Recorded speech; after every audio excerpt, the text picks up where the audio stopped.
ایک بدماش نے کہا تھا، یہ ان کا مفکر ہی ہے ایک، اس نے کہا تھا مسلمانوں سے 4 چیزیں مٹا دو تو مسلمانوں کا وجود ختم ہو جائے گا۔ 4 چیزیں جب تک ان کے اندر ہیں یہ کبھی مٹ نہیں سکتے۔ وہ 4 چیزیں کون سی ہیں؟ اس نے کہا ایک قرآن، دوسرا حج، تیسرا جہاد، اور چوتھا حضور علیہ السلام سے عشق۔ یہ 4 چیزیں اگر مسلمانوں سے ختم کر دی جائیں تو ان کا وجود توڑ کے رکھ دیا جائے گا۔ یہ بکھر بھی جاتے ہیں، یہ 4 چیزیں ان کو پھر کھڑا کر دیتی۔ تو قرآن مجید غیر متبدل ایک پیغام حق ہے اور اس کی زیر زبر بھی نہیں بدل سکتی۔ یہاں چچینیا میں اور ان ریاستوں کے اندر جب قرآن مجید چھین لیا گیا اور مدارس بند کر دیے گئے، مسجدوں کو تالا لگا دیا گیا، اور جو سبزی بھی بیچتے تھے وہ سبزی بھی دیتے تھے، قرآن کی آیتیں بھی سکھاتے تھے۔ گھر کے اندر ماں جو ہے وہ کپڑے بھی سیتی تھی اور ساتھ بچے کو بیٹھ کے قرآن مجید حفظ بھی کرواتی تھی۔ تو قرآن مجید ختم نہیں ہونے والا، اور اللہ نے آج بھی، یہ امت کے عروج کا زمانہ نہیں ہے، یہ امت کے زوال کا دور ہے۔ ہر گلی میں، ہر بستی میں، ہر محلے میں حافظ قرآن ہے۔ یہ امت کے زوال کے زمانے کی کہانی ہے، اور جب امت عروج پہ ہوگی پھر کیا عالم ہوتا ہوگا۔ قرآن اس امت کی زندگی ہے، اس امت کی حیات ہے۔ لادینی قوتیں یہ سمجھتی ہیں کہ قرآن کو ان سے چھین لیا جائے۔ میں کہتا ہوں تم میں جرأت ہے تو قرآن کے چیلنج کو قبول کرو۔ قرآن نے کہا ان کنتم فی ریب مما نزلنا علی عبدنا فاتوا بسورۃ من مثلہ۔ قرآن کی مثل ایک کی صورت لا کے دکھاؤ۔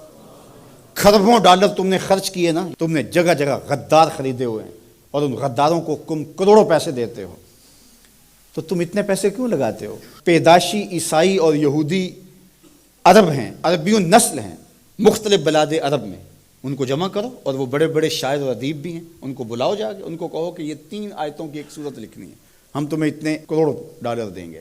لیکن تیرے سامنے یوں دبے لچے فصحا عرب کے بڑے بڑے، کوئی جانے کے منہ میں زبان نہیں بلکہ جسم میں جان ہے۔ قرآن کی مثل نہیں لا سکے، اور قرآن کہتا ہے فَإِن لَمْ تَفْعَلُوا وَلَن تَفْعَلُوا، اگر نہیں لا سکے تو کبھی بھی نہیں لا سکو گے۔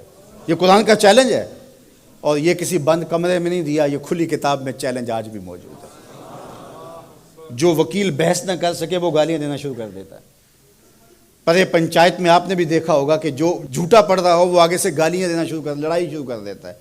یہ جو ناروے میں واقعہ ہوا ہے، یہ جھوٹے لوگ ہیں۔ اگر تمہارے میں ہمت ہوتی، تمہارے میں دم ہوتا تو قرآن کی مثل لاؤ نا، 3 آیتیں لاؤ۔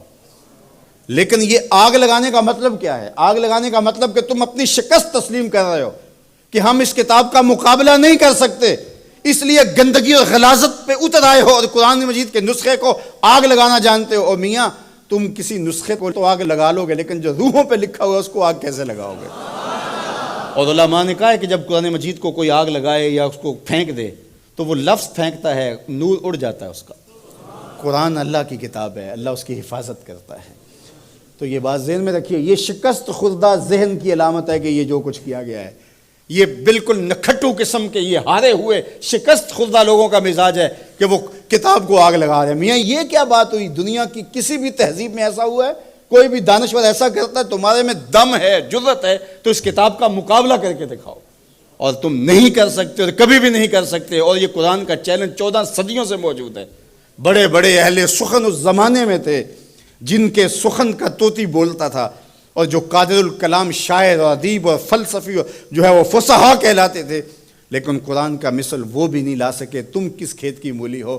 تو قرآن کل بھی چمکتا تھا، قرآن آج بھی چمکتا ہے، اور قرآن کے اجالے اور قرآن کی روشنیاں باقی رہیں گی۔ تو صاحب یہ بات ذہن میں رکھیے کہ اس کتاب سے ہمیں زندگی ملے گی، کتاب سے کبھی بھی دور نہ ہونا۔ چاہے 2 رکوع روزانہ قرآن مجید کی تلاوت معمول زندگی بنا لو، تمہارا کوئی دن قرآن کی تلاوت کے بغیر نہ گزرے۔ قرآن دن کے اجالوں میں اور رات کی تنہائیوں میں پڑھو، قرآن کے ساتھ جڑ جاؤ۔ یہ کتاب زندہ ہے، بلکہ اقبال نے تو کیا خوب بات کہی کہ فاش گوئیں مانچ در دل مزمرست، این کتاب نیز چیزیں دیگر است۔